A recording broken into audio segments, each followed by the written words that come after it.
What is up, everybody? Matty, Smackdown of the Wrestling All Day podcast, and it is my honor to introduce my special guest today, the one, the only future of Battlefield Pro Wrestling and pro wrestling as a whole, RJ Carnage. What's going on, everybody? If y'all don't know who I am, man, had a great introduction there. My name is RJ Carnage. I am part of the Battlefield Pro Wrestling roster.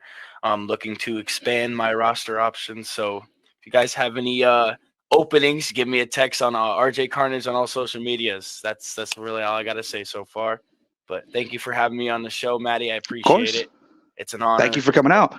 Let's get down to business. Absolutely. All right, we talked about Battlefield, so let's start off with that. Tell us about a training day for you at the Battlefield. I'm going to be really honest. I've been slacking on training. Ooh. Don't do that. Don't do that, guys. I've been having a lot of personal issues, but it's coming around. I was just at practice this past week. Everything goes well. It starts off by getting my shoes on, getting my knee pads, refreshing up, washing my face, just getting in that energy to train and get better. I don't know if any of you guys know that Alpha Jr. is my main coach. We do also have Luca Brasi. When Alpha cannot be there he has a lot of stuff going on. We have Luca Brasi as our coach, and he's an amazing coach.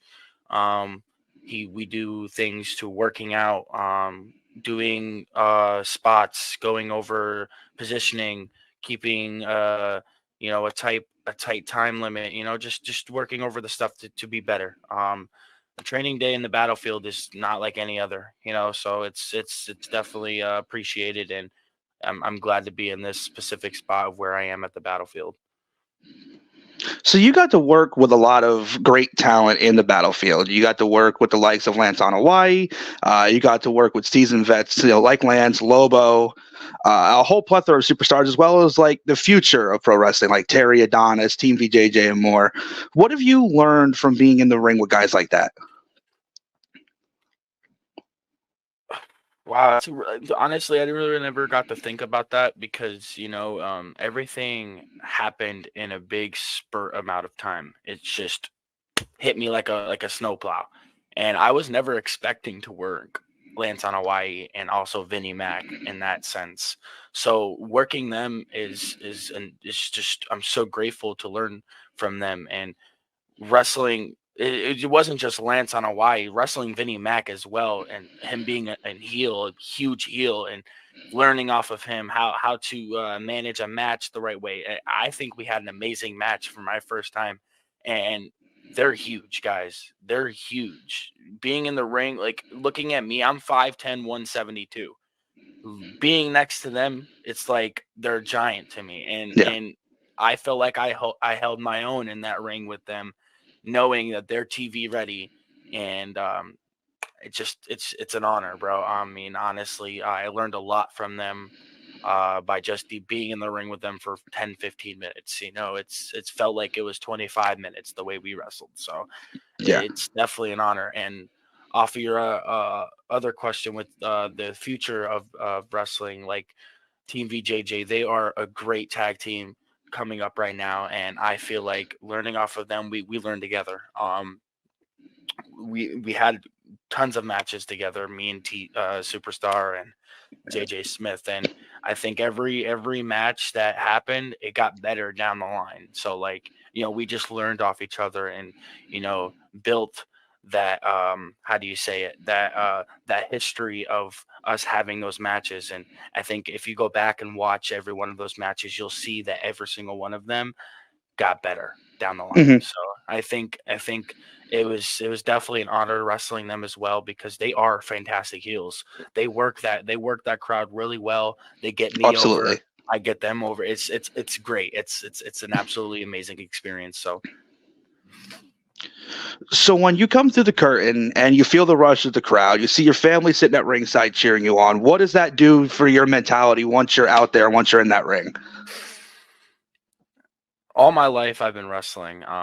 If it was from backyard, from independent scene, where I am now, it's always been the same type of energy. I come through that curtain. I want you to know who I am. I want you to know what I'm about. I want you to know that you're going to want to cheer for me. There's no ifs, ands, or buts. If you hate me, then you hate yourself. because I'm coming out of that curtain with full energy, smiles on face, getting everybody in part of that match. It's just part of me, who I am, and it's I honestly I really don't have a certain feeling for that, because it's I don't know. It's just it's full ball excitement, and it makes me want to be louder. It makes me want to be more energetic. And what Code Red says, I'm high on high octane. Let's put it that way. So I think that one gets the little gist there. So So you talked about your backyard days. Talk to me about that. 'Cause I was doing a little bit of research and I was watching. I believe it was Dominant Breakout, was what it's currently called now. Dominant yeah, Breakout Wrestling. yeah, I Winter believe at one Menace. point it was called Dominant Backyard Wrestling. I believe. So tell me a little bit about that. Well, that's where I started RJ Carnage. I really don't like to talk about it much, but sometimes you should. You came from that area. I came from that era. I can't just forget about where I came from. Everybody comes from somewhere. You start somewhere. Dominant Backyard Wrestling, well, Dominant Breakout Wrestling used to be a backyard company. Now they are they're going as an independent company now. They got their Mhm. license and stuff like that. Being there helped me learn how to set up a ring, how to connect with people, because I was never a social guy. Like, I was always, shy. You wouldn't even know, because of the way I am now. It's just Yeah. being in that company definitely brought my guards down. I opened up to a lot of people. I've met a ton of people. And I think being there has definitely made me who I am today, and made RJ Carnage who he is today. So speaking of who RJ Carnage is today, who is your biggest inspiration in professional wrestling? It doesn't have to necessarily be a wrestler. It could be a family member. It could be a close friend. Who inspires RJ Carnage to be RJ Carnage? I don't, excuse me. I don't want to sound a little selfish, but I think me, and if I had to choose an idol or someone to look up to, it'd probably be AJ Styles. I've been watching AJ Styles since his TNA days and NWA days, and just he just caught my eye. I mean, if you watch my matches and then watch AJ Styles, I'm pretty sure you can see a little bit of resemblance. Um, it's not that I don't want. It's not like I want that. It's just it's what I base myself off of, and what I meant by saying I don't mean to sound selfish, because I'm the person who made who I am today. It's because I wouldn't be who I am today if I didn't work as hard as I did for myself. You know what I'm saying? So, like, Hmm. definitely for your question, it would probably be AJ Styles and myself. So we know that AJ Styles has had a ton of classic rivalries, and you've had some rivalries yourself. Battlefield, Smash Master Wrestling, everywhere. Talk to me about your rivalry in the Battlefield with Brando Lee, Young Glory. Randall Lee is a great performer, great person to work in the ring. But I had his respect, and now I don't have it. But um, if you watch the matches, we had some we still have some unfinished business. Sometime down the line, it's gonna happen. We all know that. We all know RJ Carnage and Brandon Lee is gonna happen again, but we don't know when. Um, it it was a great experience. The guy is phenomenal, like I said. So, like, honestly, having that rivalry with Brando Lee definitely helped me learn a lot of things in multiple ways. So yeah, I think we do have some unfinished business for Brando Lee, but you won't get away with it. Let's just put it that way. So Ooh, I'm not throwing shots out there, but we all know, like I said, it's gonna happen again. It's all gonna happen again. high drama on the Wrestling All Day podcast. I had no part of that. So you're still so young into your career, even though you've been doing this for a hot minute now. You've been doing this for what, 7, 8 years, maybe even longer. Maybe, but you're about right. About maybe nine. But I try to drift away from saying I've been doing it for that long. I'm trying to I'm almost in my professional career, almost two Yeah. years now. So, like, I'm not saying forget about the past, but Hmm. I'm trying to build up the professional career now. It's that time to get to other places and look for other bookings. Just up from here. It's up, not down. It's up. Oh, exactly. So, speaking of looking up, where do you want to see yourself in about 5 years from now? I know a lot of wrestlers set goals for themselves. Where do you see RJ Carnage in 5 years? 5 years. You're not a fortune teller. You're not a genie. You can never just tell the future, but you can work for the future. So my plan is to either get into TNA or ROH or maybe NXT development. You never know. All I got to do is just stop slacking and work hard. Never slack. If you want to get somewhere in life and you have a career or you have a goal to set, you work for it. Don't just keep taking a day off or 2 days off. Just go for it. There's no time to just be slacking. Time is your best friend in your life. So definitely, I would love to be in TNA, ROH, or maybe NXT development. Alrighty. So now, like I said, you about your professional career. You said you've been doing this about 2 years professionally now, going on. I believe you said you're on your third year. No, I think we're going on 2.5. Two and Two a and a half. half. Okay. Yeah. What has been your best experience so far in your professional career? Uh, um, there's a lot of moments that were the best so far, but right now it'd probably be working Lance on Hawaii. Working Lance being part of that legendary family and being able to say, "Yo, I worked that man. We had a phenomenal match and a sold out crowd in Allentown, Pennsylvania. It's that's one of my best moments, I would have to say." So you got to be in the ring with Lance, and have you shared the ring with Alpha yet, or have you just been doing training with him? I haven't shared the ring with him. I mean, I did share. We had that little one moment at the one end of the show where a lot of the guys came out and helped him and Casey to get them away from Snitsky in that little segment there. But other than that, no, I really have never shared the ring with him, and I hope that day does come. Because I would love to work my coach and be able to say, "Yo, he coached me my entire professional career," and being able to work him would be an awesome, awesome gesture. Yeah. Another member of the bloodline that you got to work with, Sean Maluda. Tell us about that. Sean Maluda. That was I think I was still coming off of my green days. I was a little green still. I mean, I still am now. I mean, I'm still learning. So not saying I'm not green now, but working Sean Maluda was my first real top dog match, if you want to say it like that. I learned a lot from Sean Maluda. I learned a lot of positioning with him, just going over where I should be in the match, how I should set up for certain things in the match. He taught me that while wrestling, while working. It's not like he told me before the match or after the match. Everything I learned with Sean Maluda was in that ring while it was all happening. So that was a blessing, and thank you to Sean Maluda for giving me that opportunity, even though I was still a green horse. I appreciate it, and thanks to Alpha as well, because I would never had these opportunities without Alpha. So recently, you posted a photo of yourself on social media talking about making your dream come true.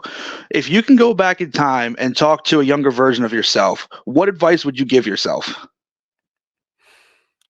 Am I allowed to curse on here? Of course. Stop being a little bitch. That's exactly what I would say. Stop being a little bitch, get up off your feet, and find a fucking training facility.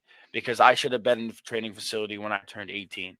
But, sometimes later in life, you get the opportunities that you would want sooner. So I'm thankful for what I have now. And I would, like I said, I would just stop being a little bitch. That's the exact words I would say to myself. Well, here you are making your dreams come true.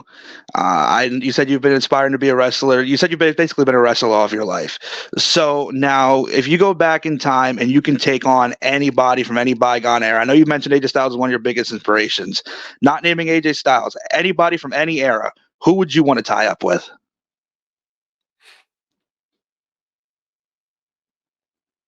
That's a good question.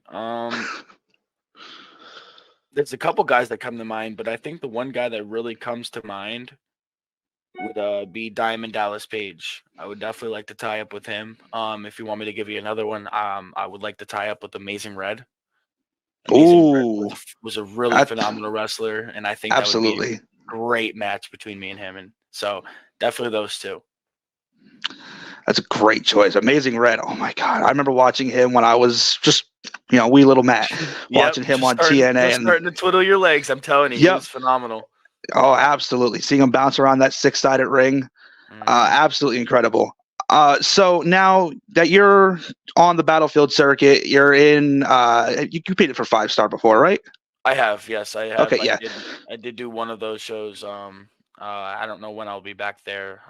As of right now, but I will be returning to a couple more shows of Smash Master. Um, I think in July I'll be doing 2 ECPW shows.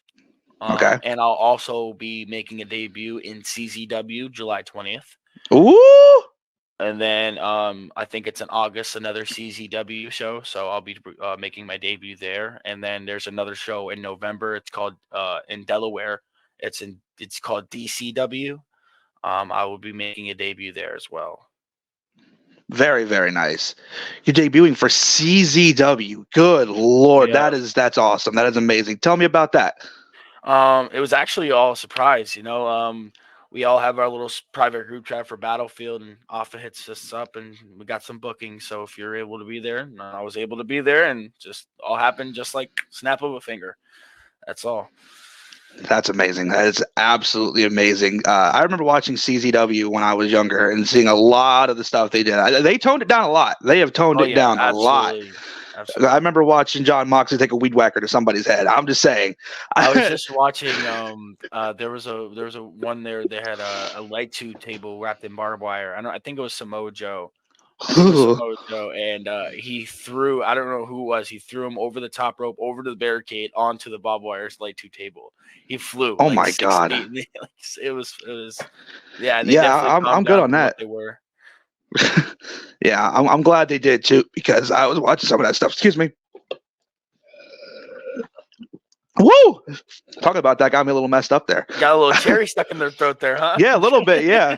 Talk about barbed wire and glass, and I'm good. I stepped on a thumbtack last night and I cried for 20 minutes. So Oh my! I like, stubbed my toe for. Hey, I'm a wrestler. I stubbed my toe last night and it hurt for fucking like an hour.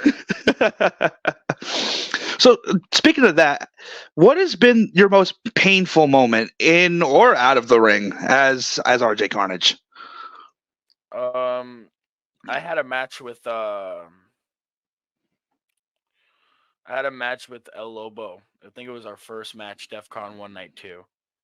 Um, I don't remember the moment of the match, but when he gave me a move, it wasn't his fault. So Lobo, for even though you're a dick, this is not your fault. It was not your fault. But some move. Long story short, I landed on my calf the wrong way. Like my calf Oh, twisted, and I had a pulled muscle in my calf, and it just went away like 3 weeks ago. Like it just went away from DEF CON 1 Night 2. Now go and that back and was see back what in the date. December. Yeah. So like, you know, Jeez. and I worked already. Still worked a couple matches since then. I mean, it didn't like I still was able to walk normally. It didn't bother me enough to where I like, oh, I gotta sit out. I gotta sit out. But I think that's probably one of the worst moments I had, because it felt like a Charlie horse, but it wasn't a Charlie horse. Oh God, yeah, those are the worst. Yeah, it was bad, but yeah, that's probably it. So now you go and watch Monday Night Raw, and they call Ricochet the highlight of the night. And when I come to Battlefield and I see RJ Carnage, I think of you as the highlight of the night, because every time I see one of your matches, you're always flying off of something. Whether it's jumping off the top rope, whether it's letting on a whole group of people. What has been the craziest move that you've attempted so far in the world of professional wrestling? Um, I mean, the 450, I mean, that's obviously a regular move for me. When Mm-hmm. I go to the top rope, people know what's going to happen. Um, if I'm going to be honest, it's probably the one time when I did the springboard moonsault to the outside. I think that was probably one of the dangerous moves I did. I mean, I did a tope sita over the top rope. Um, I mean, that's really it. I mean, I try to be safe as possible, even though I do these high risk and high reward. I still try to be as safe as possible. So So, for those who don't know, I haven't seen an RJ Carnage match. One, you're missing out if you haven't, and two, you need to go watch one right now. Stop watching this and go watch an RJ Carnage match, then come back and finish this. The last time I seen him at the Battlefield, this man attempted the 450 at least like 3 times in the match, and he finally hit it at the very end. But so when you're in that, you're in the flip and you see your opponent, just casually just kind of roll out of the way. What's going through your mind when you're about to make contact with that mat? I try to tuck and roll. I try not to eat the mat, but it's all a surprise. It's either I eat shit or I land on them. So there's really no thought. It's just go big or go home. It's like, if I hit the mat, I hit the mat. If I don't, I don't. Go big or go home. That really, you got to put that on a shirt. I like that. You can put that on a shirt. I thought about that already. So speaking of which, do you have any shirts available? If you do, tell the people where they can find them. They're going to be available at Battlefield shows or any shows that I'm booked at. I'm still in the process of making pro wrestling tees. I'm still waiting to be approved. So prowrestlingtees.com, please approve me. I've been waiting for about 2 months now. What's going on? I'm a professional wrestler. We all know where we're at. Come on now. Like, tell them, Matty, like, you got to approve me. Yeah, come on. What are y'all doing, PWT? What are y'all doing? Come on. Yeah, I used to be at all Battlefield shows. Any other show, I'll have my own merch table. You can come check it out. $25 a shirt. Depends on what size you get. I got 60 shirts coming in. Still waiting on my processed order, and then that's really it, man. If you want a shirt, you can even hit me up on social media. You can even ship it out to you, or maybe if you live close enough, I can drive to you. It's no problem. Alrighty. Well, tell the people, I know you mentioned earlier social medias, but for people who may just be joining us late, tell people where they can find you on social media and where they can find RJ Carnage in the next couple of months.